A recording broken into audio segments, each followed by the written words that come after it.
Il y a plus de 42 millions de survivants d'abus sexuels en Amérique, selon le National Association of Adult Survivors of Child Abuse. Une fille sur 3 a été sexuellement abusée avant l'âge de 18 ans. Un garçon sur 5 a été sexuellement abusé avant l'âge de 18 ans. Un enfant sur 5 a été sollicité sexuellement sur Internet avant l'âge de 18 ans. La famille est, selon sa définition première, l'ensemble uni que forment les parents et leurs enfants. Elle apparaît comme un groupe solidaire d'appartenance, mais aussi le premier rempart de sécurité contre les agressions extérieures. Mais qu'en est-il lorsque la famille faillit à ses propres devoirs en livrant en pâture leurs propres enfants ? Vers qui se tourner dans ces cas-là ? L'issue de cette histoire, vous le verrez, est funeste. Je vais aujourd'hui vous faire part de l'histoire tragique des plus jeunes condamnés aux États-Unis.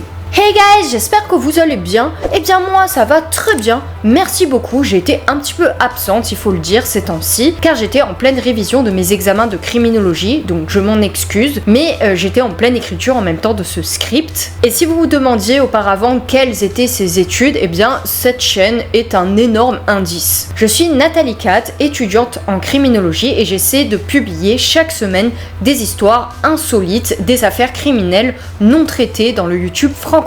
Alors si ça te passionne aussi, n'hésite pas à t'abonner, ça ne mange pas de pain. Et tu peux aussi me rejoindre sur Instagram et TikTok si le cœur t'en dit. Et Poupy dit que cela ne mange pas de pain, copieuse d'expression. Mais je te laisse avec le générique.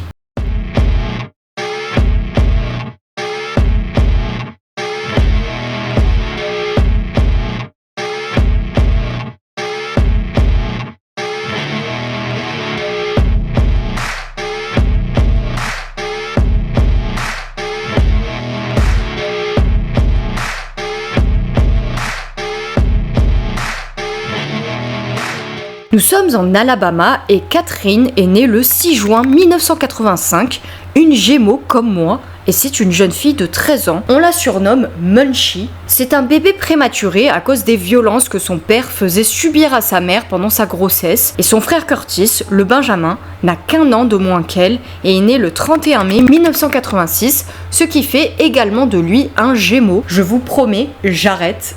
En 1989, leurs parents Stacy Parks et Curtis Jones se marient, mais l'union fut de courte durée car ils se séparent. La mère quitte le domicile à cause des violences domestiques. Violences qui avaient d'ailleurs débuté depuis le début de leur relation. Car même enceinte de Catherine, Curtis n'avait aucune pitié pour elle. Il la frappe tant que son utérus se rompt et elle accouche prématurément de Catherine. Mais avant de la juger trop durement car elle a quitté le domicile familial, la maman de Catherine et Curtis souhaite prendre ses 2 enfants de 4 et 3 ans avec elle, mais Curtis l'en empêche purement et simplement. Elle est donc terrorisée dans une situation extrêmement difficile et elle dit également que ses parents n'auraient jamais accepté ses enfants car ils étaient métis. Par conséquent, alors que Catherine et Curtis vivent en Floride avec leur père en 1993, leur mère vient les chercher à la sortie de l'école sans prévenir et les prend au Kansas avec elle, ce qui est illégal, donc elle est arrêtée à la suite de cela. Et du coup, la garde des enfants est confiée exclusivement à leur père.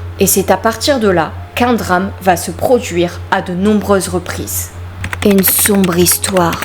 En 1994, Curtis dit à sa mère que quelqu'un l'avait touché de façon inappropriée et vous aurez aisément compris de quoi il s'agissait. Et l'auteur des faits n'était nul autre qu'une personne faisant partie de la famille. Les enquêteurs de Child Welfare trouvent en effet des traces d'abus, mais malheureusement il n'y aura aucune suite. L'auteur des faits était en fait le petit ami d'un membre de la famille. Ce n'était donc pas un inconnu, et pas un inconnu non plus de la justice, car en 1993 il avait été condamné pour attouchement sur la fille de sa compagne. Donc bien qu'étant un agresseur sexuel reconnu, il pouvait toujours fréquenter des enfants, ce qui est absolument ignoble.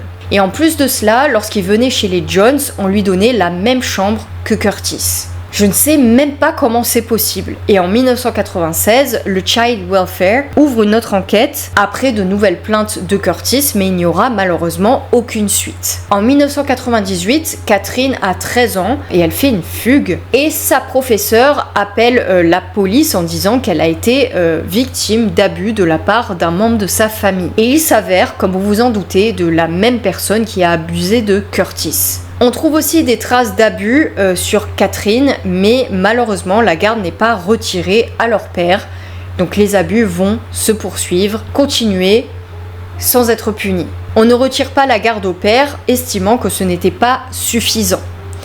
Vraiment, une aide est cependant proposée, mais pas imposée, mais elle va être malheureusement déclinée par le père de Curtis et Catherine. Personne ne croit les enfants, pas même leur propre père. Un jour sur le chemin de l'école, et c'est un jour que ni Curtis ni Catherine n'oublieront, les deux enfants se confient et découvrent qu'ils étaient abusés par la même personne.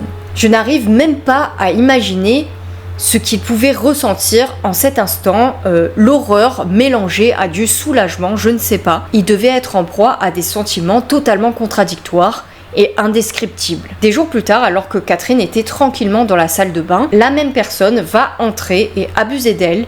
Et à la fin, il laisse 50 cents. Oui, vous avez bien entendu. Et cet épisode va littéralement dévaster Catherine. Elle va beaucoup se renfermer sur elle-même et s'enfermer dans sa chambre. Ainsi confinée, elle va alors se confier à son journal intime. Je vais tuer tout le monde. Et à partir de là, elle va commencer à élaborer un plan pour s'en sortir et elle va le confier à Curtis, qui était son frère et accessoirement son meilleur ami. Le plan macabre. Le père de Curtis et Catherine avait un 9 mm qu'il cachait dans sa chambre et le plan était le suivant. Tuer leur père, sa petite amie et leur agresseur.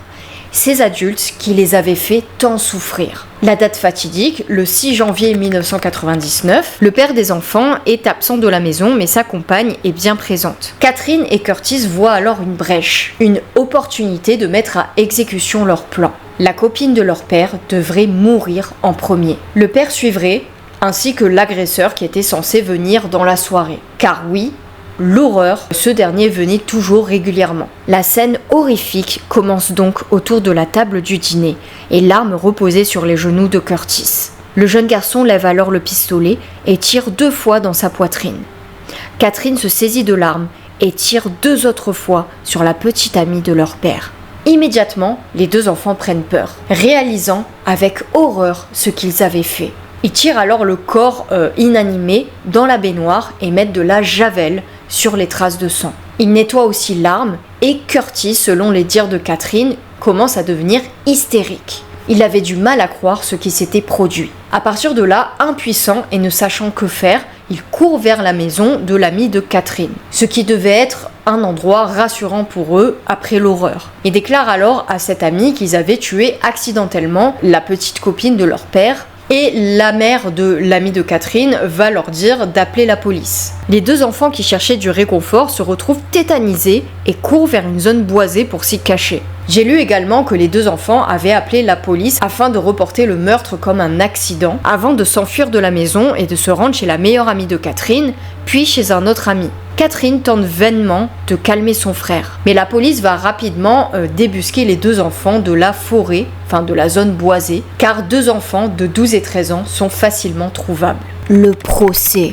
Il faut savoir que l'amour de Catherine pour Curtis était tel qu'elle décide de prendre la responsabilité du meurtre sur son dos. Lorsque la police retrouve les enfants le jour suivant à 7h du matin, cependant, Curtis prend tout sur son dos. Et en cellule, la réalité de leur acte les frappe. Alors qu'ils étaient emmenés en salle d'interrogatoire, Catherine dit que ce qui était le plus horrible dans l'histoire, c'était les pleurs de son père. Un homme qui avait perdu sa compagne et ses enfants par la même occasion. Catherine et Curtis sont chargés sans surprise de meurtre au premier degré avec préméditation. Les 2 enfants sont jugés comme des adultes, chose qui est incompréhensible. Évidemment, la défense fait le tableau de leur enfance malheureuse et Stacy, leur mère, témoigne du fait que les enfants étaient malheureux et pleins de bleu lorsqu'elle les visitait. L'accusation, par contre, va les dépeindre comme 2 petits monstres jaloux de l'amour que leur père portait à sa copine et ils ont tué Nicole car ils voulaient leur père pour eux tout seuls. ils les décrivent aussi comme deux monstres psychopathiques sanguinaires, ce qui me paraît peu approprié et assez éloigné de la réalité. Mais on offre un marché à Catherine. Si elle témoigne contre son frère, elle pourrait très bien rentrer chez elle. À votre avis, qu'a-t-elle choisi? Eh bien oui, c'est vrai, Catherine va catégoriquement refuser l'offre. Elle va protéger son frère à tout prix contre vents et marées et prendre la même peine de prison que lui. Curtis sera condamné à 22 ans de prison et Catherine à 18 ans. Catherine va insister pour que son frère aussi soit condamné à 18 ans comme elle, et non pas à 22 ans. On rappelle qu'il avait juste 12 ans. La sentence tombe. Les deux sont condamnés à 18 ans, puis à la probation à vie. On place les deux enfants dans des prisons pour adultes. Mais oui, après les avoir jugés comme des adultes, quoi de plus logique que les mettre dans un centre de détention pour adultes, à 12 et 13 ans. Ils sont séparés, bien évidemment, sans aucun contact entre eux. Ces deux meilleurs amis qui avaient été ensemble dans les temps difficiles sont séparés. Ils ont été les premiers enfants aux États-Unis à être jugés comme des adultes. Curtis, qui à son jeune âge n'avait aucune idée de ce qui se passait, demande des jeux vidéo pour sa Nintendo à un officier, ce qui montre un petit peu son décalage avec la réalité. Pendant les 3 premières années de son emprisonnement, Catherine est mise à l'isolement, traitée comme un monstre, et les médias font de même en appelant les deux enfants super prédateurs. Elle se sent profondément déshumanisée, comme si ces surnoms étaient utilisés pour justifier son traitement en prison. La propagande. Un article de Coming of the Super Predators du criminologue John G. DiLullion Jr. dresse un portrait peu élogieux des jeunes noirs. En effet, il affirme et prévient d'une importante vague de crimes violents perpétrés par des enfants noirs. Oui, ça vous fait la même chose qu'à moi. Et à cause de ça, beaucoup d'enfants noirs vont être jugés devant des tribunaux pour adultes et vont recevoir des sentences inimaginables pour des enfants d'un jeune âge. Au lieu de veiller à leurs soins, leur éducation, ils sont jetés dans des geôles pendant des décennies, voire la vie. De son côté, Catherine se sent beaucoup mieux en prison, c'est dire sur les traitements qu'elle recevait en liberté. Elle se sent beaucoup plus en sécurité et c'est pour ça qu'à son procès, elle présente un visage neutre qui va être décrié dans la presse comme un visage d'un monstre froid, sans sentiment, ni empathie, sans remords, ni émotion. Et j'en profite justement pour souligner qu'il n'y a pas de façon universelle d'exprimer la peur, la tristesse, le deuil ou n'importe quelle émotion, et les interprétations des gens sont alors arbitraires, y compris celles de certains spécialistes. Un psychologue met Catherine sous médicaments car il avance le fait qu'elle était fermée émotionnellement. L'épilogue.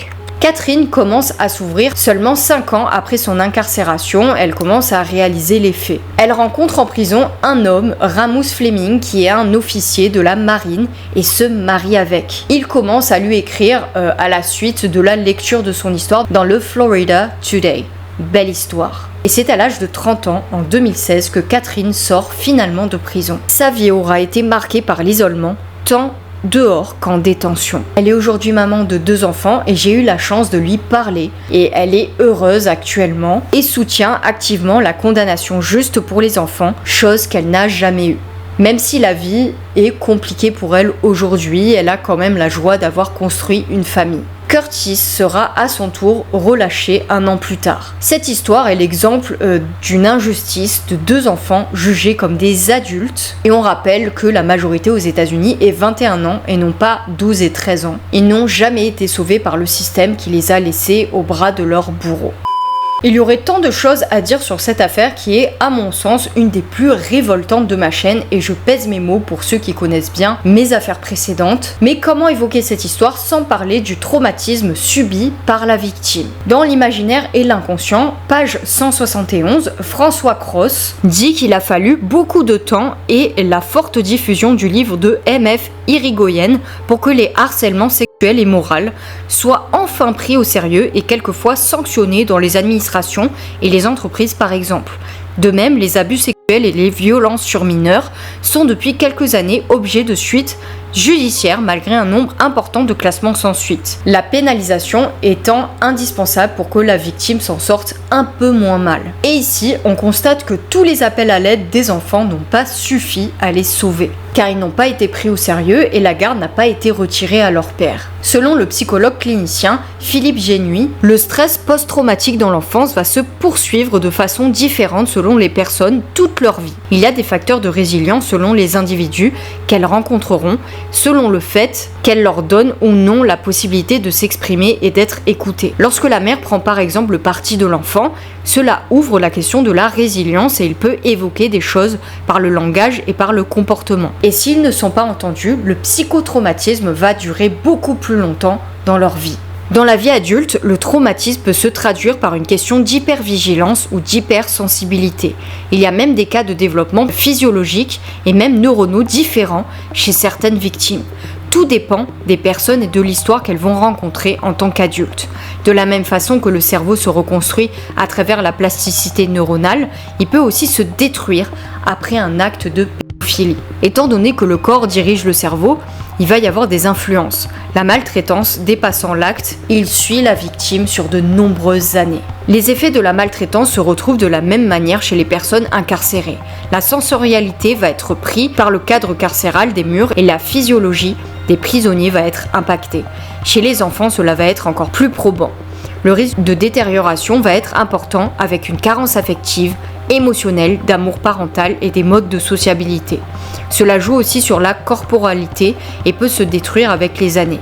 Il y a également un problème de prise en charge et le fait que les enfants vont être jugés comme des adultes, alors que c'est normalement dans les juvenile courts qu'ils sont censés être jugés et ils sont censés aller dans des centres de détention pour mineurs. Et selon Wikipédia, les États-Unis est le pays où on incarcère le plus la jeunesse dans le monde. Et on note bien qu'ils ne prennent pas en compte ceux qui sont jugés devant des cours pour adultes. Ce qui révèle encore une énorme lacune, un énorme fossé dans le système judiciaire américain et la prise en charge de la criminalité infantile. Il y a un problème également évident au niveau de la perception de Catherine et Curtis qui ont été diabolisés dans la presse, jetés en pâture aux médias, ce qui a contribué à leur mise à mort mentale et morale dans l'opinion publique. Et vous savez qu'aux États-Unis, les procès sont très suivis et les gens sont très friands, comme s'il s'agissait d'un divertissement, hein. C'est presque comme s'ils prenaient du popcorn en regardant ça. Et en tout cas, ni la peine de prison ni le processus judiciaire n'étaient appropriés. La remise en question du système a aussi été inexistante. Non-assistance à personne en danger, des mineurs abusés de surcroît qui avaient signalé leurs abus maintes et maintes fois. Et selon le criminaldefenselawyer.com, quiconque proche ne dénonce pas des abus faits sur mineurs se rend coupable de délit, et cela comprend les professeurs, les médecins, la police, donc beaucoup se sont rendus coupables dans cette affaire. Et toi, qu'en penses-tu ? N'hésite pas à me dire en commentaire ce que tu en penses. Je lis tous les commentaires et je les lirai avec grand plaisir. J'ai hâte. Si tu es arrivé jusque-là, mets Catherine et Curtis en commentaire. Si cette affaire t'a intéressé, je te suggère l'affaire Cyntoia Brown que j'ai déjà traitée sur cette chaîne et qui me fait fortement penser à cette affaire compte tenu de l'âge de l'adolescente ainsi que la trame de l'affaire et je ne peux m'empêcher de penser à son ethnie qui a joué dans cette affaire. Dis-moi ce que tu en penses. En tout cas, l'enfance de ces deux enfants a été saccagée. Poupi, Gigi et moi, on te dit à la prochaine. Prends soin de toi, c'est très important et n'hésite pas à contacter les autorités si jamais tu as de forts soupçons ou alors la certitude quant aux abus d'un enfant autour de toi ou même sur adultes. And remember, you rock.